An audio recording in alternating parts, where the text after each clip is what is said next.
ልጆችዬ ሰሞኑን ብርድ ይለኛል ያስለኛል ደሞም ያስነጥሰኛል ልጆችዬ ምን እንደሆንኩኝ ማወቅ አልቻልኩም ይሄው ሶፍት ይዤ በየመንገዱ እያልኩ እየሳልኩኝ ነው የምሄደው እኔ ባለሁበት አካባቢ ልጆችዬ የጉንፋን ህመም አለ ህጻናት ልጆች ከትምህርት ቤት እየታመሙ ይቀራሉ ማሳል አላቸው ትኩሳት ከፍተኛ የሆነ ደግሞ የሰውነት ሙቀት አላቸውና ትምህርት ቤት እጅ ልጆችን እንዳወራዋቸው ደግሞ የጉንፋን ህመም ለምንድን ነው የሚያመን ምን አይነት ጥንቃቄዎችን ብናደርግስ ከጉንፋን ህመም ራሳችንን ልንከላከል እንችላለን ብለው ጠይቆኛል ልጆችዬ እኔ ደግሞ ይሄንን የልጆችን ጥያቄ ይዤ ወደ ህፃናት ሐኪም ጋር በመሄድ ለህፃናቱ ጥያቄ ምላሽ አሰጥቻለሁ ልጆችዬ እናንተ ሙሉ ዝግጅቱን በደንብ ተከታተሉ ስሜ ሳራ ማሬ ይባላል የመጣሁት ከ3ኛ ኤ ክላስ ነው ትምህርት ቤቴም ሚኒሌም ፕሮግረስ አካዳሚ ይባላል ስሜም ደብራን መላኩ ይባላል ክፍሌ 3ኛ ሲ ነው አሁን የመጣሁት ከሚኒሌም ፕሮግረስ አካዳሚ ትምህርት ቤት ነው ዶክተር አማራ አስቻለው ይባላለሁ በጥበበ ጊዮን ስፔሻሊስት ሆስፒታል የህፃናት ስፔሻሊስት ሐኪም ነኝ እንዲሁም በትርፍ ሰዓት በአዲስ ምዕራፍ ስፔሻሊቲ ክሊኒክ እሰራለሁ እኔ አሁን መጠየቅ የምፈልገው ጉንፋን ለምን እንደሚያመን ነው በየአመቱ ከመስከረም ወር ጀምሮ እስከ ህዳር ወር ከወቅቶች መቀያየር ጋር ተያይዞ የሚከሰት የላይኛው አየር ቧንቧ ኢንፌክሽን ይኖራል እሱም ብዙ ጊዜ ከለምናውቀውና ከለመድነው ከጉንፋን ጋር የመመሳሰል ጸባይ ይኖረዋል ራሱን የቻለ ደረጃዎች አሉት አንደኛው እኛ የምናውቀው ብዙ ጊዜ ከነዚህ ወራት ውጭ የሚከሰት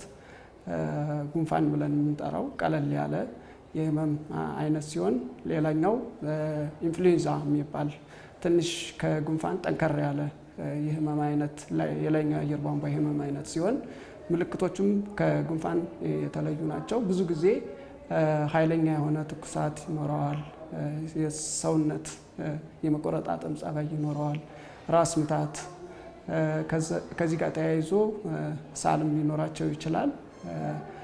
በሶስተኛ ደረጃ ከዚሁ ጋር ተያይዞ ሊከሰት የሚችል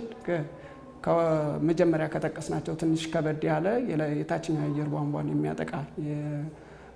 ቫይረስ ኢንፌክሽን ሊኖር ይችላል ብዙ ጊዜ ይሄ ኢንፌክሽን ያላቸው ህፃናት አተነፋፈሳቸው ይጨምራል ማቃሰት ነገር ሊኖራቸው ይችላል ትኩሳት ሳል ሊኖራቸው ይችላል እና በአብዛኛው ጊዜ እነዚህ ኢንፌክሽኖች የሚመጡት በአየር ቧንቧ ቫይረሶች ነው ላይክ በእንግሊዘኛው ራይኖ ቫይረስ ኮሮና ቫይረስ ኢንፍሉዌንዛ ቫይረስ አዲኖ ቫይረስ የሚባሉ የተለያየ አይነት የመተንፈሻ አካል ቫይረሶች ለዚህ በሽታ እንደ ዋናነት ይጠቀሳሉ ተብሎ ነው የሚታሰበው እኔ ጉንፋን አሞኝ ሳለ ሙቀት አለኝ ምግብ አላስበላ ይለኛል ያስነጥሰኛል ንፍጥ ይለኛል እንዲሁም ያስለኛል ለምን ይሆን ጉንፋን ሲያመኝ ያስነጥሰኛል ትኩሳት አለኝ ምግብ ይከለክለኛል አቅም ያሳጣኛል በቀላሉ እንድትረዱት በአይን በማይታዩ ተዋሲያን ወይም ቫይረሶች የሚመጣ የላይኛው የአየር ቧንቧ ኢንፌክሽን ነው ብዙ ጊዜ ምልክቶቹ ሳል የሰውነት ሙቀት መጨመር አንዳንድ ጊዜ ማስመለስ ከዚህም ባለፈ ተቅማጥም አልፎ አልፎ ሊኖር ይችላል በተለየ ደግሞ ብዙ ጊዜ ጉንፋን የያዘው ሰው በአፍንጫው በተደጋጋሚ የሚወጣ የፈሳሽ መጠን ሊጨምር ይችላል እነዚህ ካሉ አንድ ሰው ጉንፋን ተይዟል ማለት ነው ስለዚህ አስፈላጊውን መደረግ ያለበትን ህክምና በጊዜ ማግኘት ባለበት ሰዓት እንዲያገኝ እንመክራለን እኛ ልጆች ጉንፋን እንዳያመን ምን ጥንቃቄዎች ማድረግ አለብን ጉንፋን እንዳያመን ምን አይነት ጥንቃቄ ማድረግ አለብን ህፃናት ብዙ ጊዜ ወደ ትምህርት ቤት ወይም ወደ ዴይ ኬር ሴንተር ሲሄዱ ወላጆች ምግብ ያመጡላቸዋል ወይም ጧት ከቤታቸው ሲወጡ ይዘው ይሄዳሉ ይሄን ምግብ ደግሞ በስርዓት መመገብ ይኖርባቸዋል በስርዓት ምግብ የምትመገቡ ከሆነ በሽታ የመቋቋም አቅማችሁ ይጨምራል ይሄ በሽታ መቋቋም ደግሞ ማለት በጉንፋን የመያዝ እድላችሁ በዚህና በሌሎች የመከላከያ መንገዶች መቀነስ ይቻላል ምግባችሁን በትክክል መመገብ ይኖርባችኋል እንደዛ ካልሆነ ያው በሽታ የመከላከል አቅማችን ይወርዳል ስለዚህ ጉንፋን እና መሰል በሽታዎች በደጋጋሚ ሊይዙን ይችላሉ። በጉንፋን ከተያዝን በኋላ ቶሎ እንዲሻለን ወይም ቶሎ እንድናገግም ምን ጥንቃቄዎችን ማድረግ አለብን? ልጆች ብዙ ጊዜ ይሄ በሽታ በሚይዛቸው ሰዓት የድካም ስሜት ይኖራል፣ ብዙ ፈሳሽ ሊኖራቸው ይችላል። ስለዚህ ወላጆች የሚሰጡትን ሙቅ ነገር በደንብ መጠቀም፣ የሽሮፕ መድኃኒቶች ካሉ እነሱንም በስርዓት መጠቀም፣ ከዚህ ባለፈ ቤት ላይ በቂ የሆነ እረፍት እንዲያደርጉ፣ ፈሳሽ ነገር እንዲወስዱ፣ ትምህርት ቤት ለተወሰነ ቀናት ፍቃድ ጠይቀው ከትምህርት ቤትም ቀርተው ቤት ቁጭ ብለው እንዲያሳልፉና ከ5 እስከ 6 ቀን በኋላ ወደ ትምህርታቸው እንዲመለሱ ቢያደርጉ የተሻለ ነው። እኛ ልጆች ጉንፋን ሲያመን ለሌሎች ጓደኞቻችን ላለማስተላለፍ ምን ጥንቃቄዎች ማድረግ አለብን? እኛ ጉንፋን ከተያዝን በኋላ ሌሎች እህቶቻችን ወይም ሌሎች ወንድሞቻችን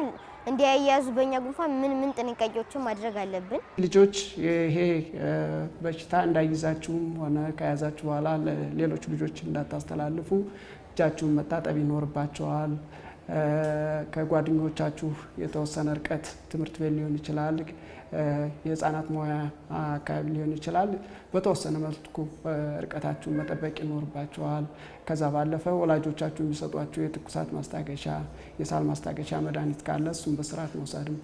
ይጠበቅባቸዋል። እነዚህን ነገሮች በማድረግ በሽታውን በቀላሉ ከሰው ወደ ሰው እንዳይተላለፍ እናንተም በቀላሉ ከበሽታው ቶሎ እንድትድኑ ማድረግ ይቻላል። አንድ ጊዜ ጉንፋን ከያዘን በኋላ አመጋገባችን፣ አለባበሳችን ምን መሆን አለበት? ህፃናት ብዙ ጊዜ በዚህ በሽታ የመጠቃት እድል ይኖራቸዋል። ስለዚህ በዚህ ከተጠቁ ኖርማሊ ያን ያህል በህይወት የከፋ አደጋ ያደርሳል ተብሎ አይታሰብም። በዚህ በሽታ ከተያዙ ማድረግ ያለባቸው ምንድነው? አንደኛ ስለ ራሳቸው የሚወስዱት ጥንቃቄ ይኖራል። ላይክ ቤት ላይ ማሳለፍ ካለባቸው ቤት ላይ ማሳለፍ ይኖርባቸዋል። እረፍት ማድረግ፣ ፈሳሽ ነገር መውሰድ።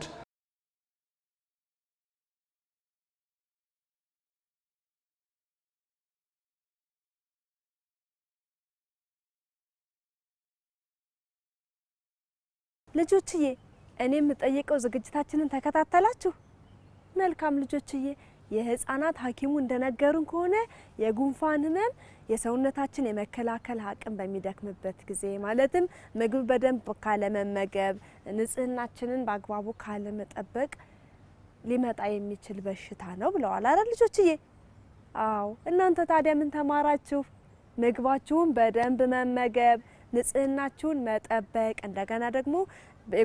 በጉንፋን ህመም ከተያዘ ሰው ርቀታችሁን መጠበቅ፣ ሲያስነጥስ ሲያስል ከሰውነት የሚወጣው ፈሳሽ እናንተንም ሊያማችሁ